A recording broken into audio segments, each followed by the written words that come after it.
Winner takes all.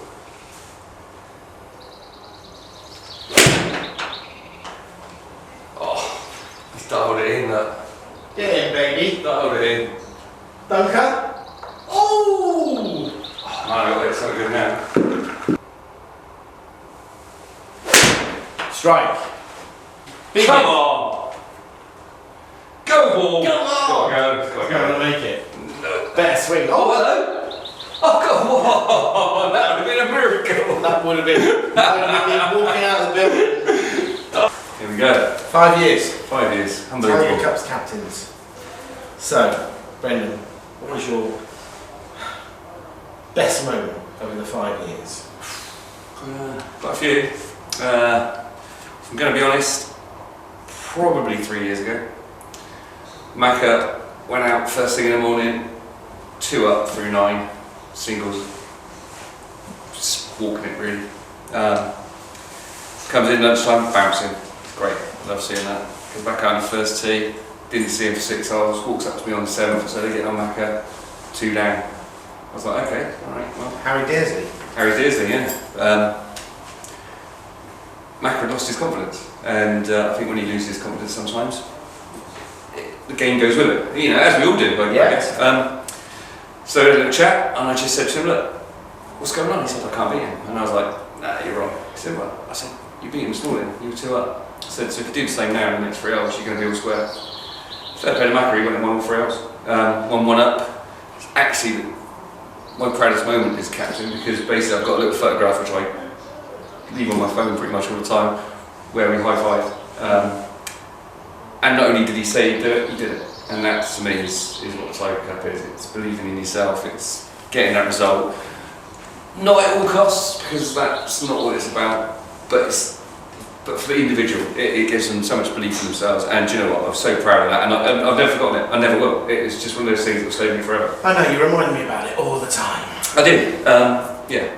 But I guess you've got your favourite moment, and I'm guessing it's not an American player. It's actually a best moment and a worst moment for me, because I think it was 2017, and we were hearing that the Americans were really close. You know, we were almost on the point of defeat for the first time.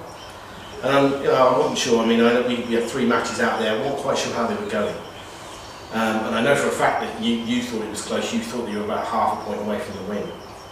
And then all of a sudden, the last 3 matches, I think it was Louis, Neve and Ryan Gallagher, all turned their matches around and literally snatched victory from the jaws of defeat. And that was an amazing feeling of the swing that you can get in match play golf, and indeed team match play golf. So I was kind of ready for the defeat, but when the victory came, it was unexpected, and it was also a great moment. And the way that the kids held themselves together as well. But for the worst part for me was seeing what it did to you, because I knew how much you wanted it for the kids, for the USA team. It was the questions. Are we going to win the Tiger Cup? You know, is this our year? That's right. We're on the 18th hole, albeit the 9th on the 9 hole. We stood there, and I just remember like several kids coming up and just asking me, and it was like, I can't tell you that because I know what the score is. And I know, and it was killing. And seeing you go, and you know, at the end of the during day, the speech, blubbing like a baby. Because to be honest with you, I felt like the kids had one hand on it, and it was just snatched away at the last minute. Yeah, and it was, and as I say, that's the beauty or the pain of match play golf, and we care. Okay then, Brendan. So, what was your best match over the 5 years? Oh wow! It was the 2-year match. Do you remember the one that took 2 years to finish? I remember. Olivia Bannon, George Webb. Took 2 years to actually get a draw. Unbelievable first year, poor George. I mean, young man playing a young lady. Yeah, I know it's not the way of the world now, but there's still a little bit of that goes on. And a young lady on the up. And a young lady who's now an international player. Yes. He lost 7 down first year. I felt so bad for him. You know, again, we'd lost the cup as well. On that one game, basically, not that one game specifically, but on that one game loss. Yeah. And he lost 7 down. You know, the poor boy was inconsolable. It was horrendous for him. The next year, we had to pick the team again. George wasn't really playing much golf, if he's going to be honest. He wasn't around. But we picked him. We put him in because just wanted to give him a chance, you know, see how he get on. We did a random draw for once. We didn't do it the right way. We normally try and make the matches even, but we said we've done that so many years, let's try it a different way, and we just drew them out of the hat basically. That's for the season. And by a 1 to 1 chance, we pulled Olivia and George out again. And then I if I'm going to be deadly honest, I just kind of was like, can we change it? You know, because I don't want the boy to go through it again. I don't think it's not enjoyable. I'm sure being beaten 7 down. Came up, Graham's dad was up here, was talking to him, and Graham said, no, he's well up for it, he wants it. And I was like, oh, okay, that's good. And he won 7 up. And it's a 2-year match, and it's a draw. And I spoke to Olivia, and I spoke to Steve, and they both said, fair play to him, he just absolutely outplayed. Yeah, he came back from a long way down. He came back from a long way, and I know for a fact, going up the last, there was more than the matches won, but he wanted 7 up, and fair. Oh, and he went for that last. And fair play, you know, it's good.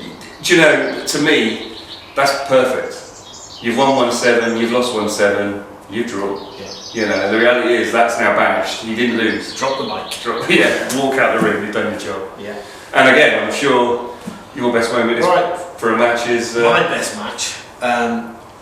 Again, once we started to stand behind the final green, and it was a fairly crucial match at the time, and it was the match where Jimmy played against Killian, and the two of them were playing really good golf. And it came down to the last hole, and I knew it was a titanic struggle. And poor Killian was chasing his first point, and I remember Jimmy hitting a pitching wedge and just watching this ball come sailing out the sky, and he almost slam dunked it and left it to about 8 inches. And Killian still had a putt to halve the match, and he lipped out for him. I did feel for him, but for me, not only was it just incredibly great golf to watch, but the way those two guys, you know, their standing, their stature, and just how well they held themselves on that green. Sure. For me, that was just a culmination of a great game of golf. And not only that, but Killian, for me, is one of the best players to play with, because he leads you into a full sense of security, thinking, oh, he's really upset with himself. You know, I've made a mistake. Oh, that's the worst shot I've ever hit. And then he makes par, or he makes birdie, or he makes bogey. Yeah, you know. That's why it was such a great match, because they both wanted to win bad, but they didn't want to both win at any cost. It was about the cost of good golf. Absolutely. And that was why that match finished so perfect for me. Obviously, for me, and again, the age difference there. Yeah. You know, it's such an equaliser in golf. The handicap system, the way it's played, is such an equaliser. I mean, Jimmy was almost a fully grown man against a lad who's. Killian, don't take this the wrong way, you're never going to be a fully grown man. You're just going to be a man. Darlene's not going to watch that, actually. Oh shit. Cut! Yeah, cut that. Okay, Brendan, what has been your favourite part of the 5 years as captain? So many things. Sophia, when she wanted to be lady captain, she's got that temperament issue, or she had, not anymore, luckily. We had a little chat, said you could be lady captain. You know, if you keep it on the low, fair play. Every time she saw me, as much as you were still having a few strokes there, Sophia, you did button it when I was around, which was great to see, because there's a little bit of respect there, that, you know, there's something at the end of it for him. That was a moment. That wasn't my best moment, if I'm going to be honest. My best moment happens just after the Tiger Cup's finished, when the trophies have been handed out. The kids all want to be on the winning team. But within 10 minutes of that winning team being announced and the cup being, and they've had their little bounce around on the dance floor and everyone's had their 5 minutes, they go back to being 24 kids straight away, almost instantly. There's no losing team, there's no winning team, there's just kids playing, messing around, even the older ones, you know, they all get into it, the younger ones. And they all feed off that adrenaline. Yeah, and you know, me and you, we go to the bar and get a beer and the adrenaline starts running away from us because it's all gone. It's all drained. And it's the Monday is the day for me that kills me the most. And obviously, you'd have your favourite moment again, and the best thing about the Tiger Cup for you? Well, my favourite part, and it's very selfish, is the team selection process. And boy, have we drunk some wine. Yeah, it does come with a few pints. But that all started off really because our very first job as captains was we wanted to make it as close as we possibly could. Yeah. And we sat down and we matched kids up and we matched their handicaps and we matched sensible, what we thought was going to be games going down the ninth. We didn't want battering, we didn't want, as you said, we didn't want tears halfway around that they felt that they were letting other team members down. So for me, the favourite part of that is seeing it come to fruition. Yeah. So all of our hard work, and it is the conversations we've had for that first half an hour. We're looking for every game to be a half. Yeah, and we've had that conversation, haven't we? Yes. If we can finish it as a tie, that's our aim. Perfect. And for the 5 years, we've done an immensely good job doing that. I mean, the games have been exciting. If you were making a movie, you couldn't script how close they've become, and that for me means that we've done our job perfectly. Can't fault you again. There's so many. There are so many. We decided to pick one each out of hundreds, really. There's so many little moments, and there's so many photographs, and you can look at a photograph and you can almost go straight back to that moment, and it could be the best moment again, couldn't it? Absolutely. It's brilliant. Brendan, who, in your opinion, over the 5 years is the most improved player? Tough question. Wow. So many. I mean, they've all gone from 15, 16 handicappers, and most of them are heading single figures or really low double. Probably the most progressed, not just for playing, but for all round, like personality and everything. It's come on real leaps and bounds in a lot of ways, and probably still a little bit of way to go, but it's there for me. Sammy. She had no self-belief in the first year. Not. It was hard to watch because she was struggling with the swing, and and she played for it, and there were tears again. And I thought, well, okay, she probably won't play next year for her own choice, not for our choice. It's never going to be. But she did. And the second year, I remember Sophia, I think, played, and again, Sophia was younger and was prone to having the odd tantrum. So I paired them together, and it worked because Sammy sort of took a more adult role in the partnership, and it gave her confidence because somebody was looking up to her. And I saw it. You could see it on the day. You could see the way she was holding herself and the way she was. So we've done that every year since, and she has done that for more than one player. And she's also worked for a complete swing rechange, which is so impressive. Yeah, and it's cost me money. Oh. We actually, the same bet I had with her sister, I had with her, get single figures before me, and within 2 weeks, again. £1. I should learn. Yeah, I'm a couple of quid down. I'm not happy about that, I'm going to be honest. I need to drop for this year because of it. And then, of course, for me, just shading the most improved player is the one I call the Ice Princess, and that's Neve Cripps. I mean, she's embraced her golf. She's just a role model. She works so hard at a game, very similar to Sammy. She's taken her game to the next level. She's worked so hard on it, and just the way she holds herself, the way she's now become the senior, like a role model within the team, and she looks after the little ones, much like Olivia did when she first came into the team. And for me, seeing her also come down to single figures, another Pam Joella, is just a phenomenal achievement, and for me, that is my most improved player. Hole-in-one last night? Don't talk to me about the hole-in-one, which cost me a prize. Yeah, hole-in-one last night. Unbelievable. There's a video of that online as well if you want to see that. I can't fault you again. I mean, it's just impossible to choose one, but we said we would. And we have. There's other players, the postman.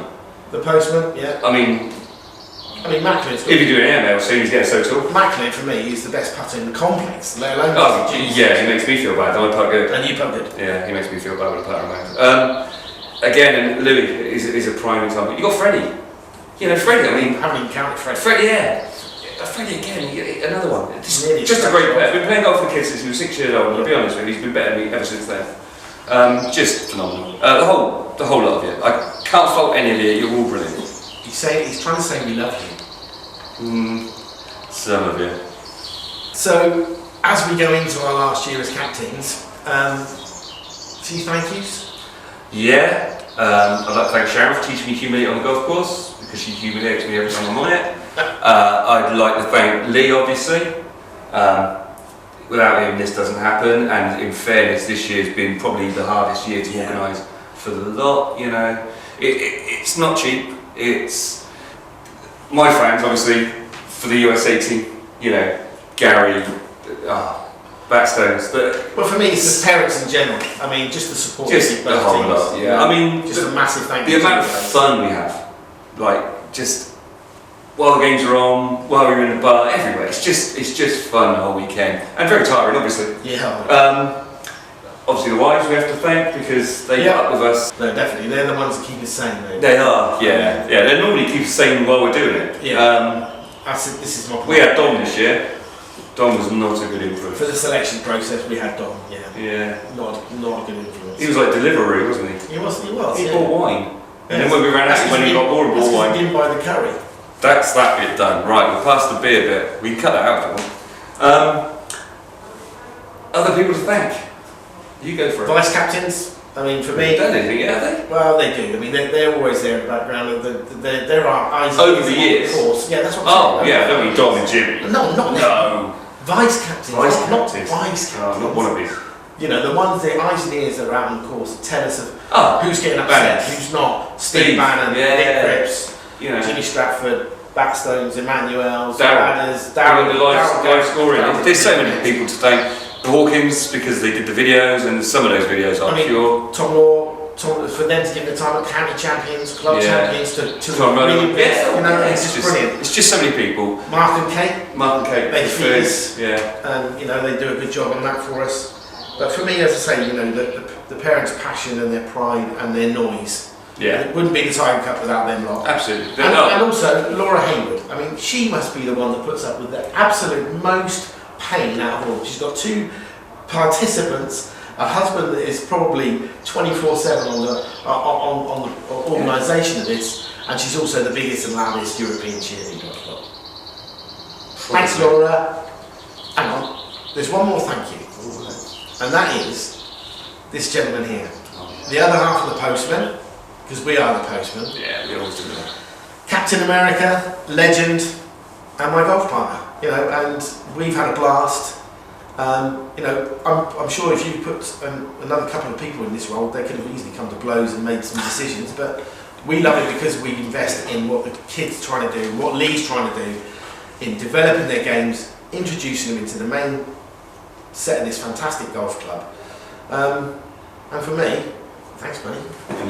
Guys, good luck this weekend, and may the best team win. Have fun.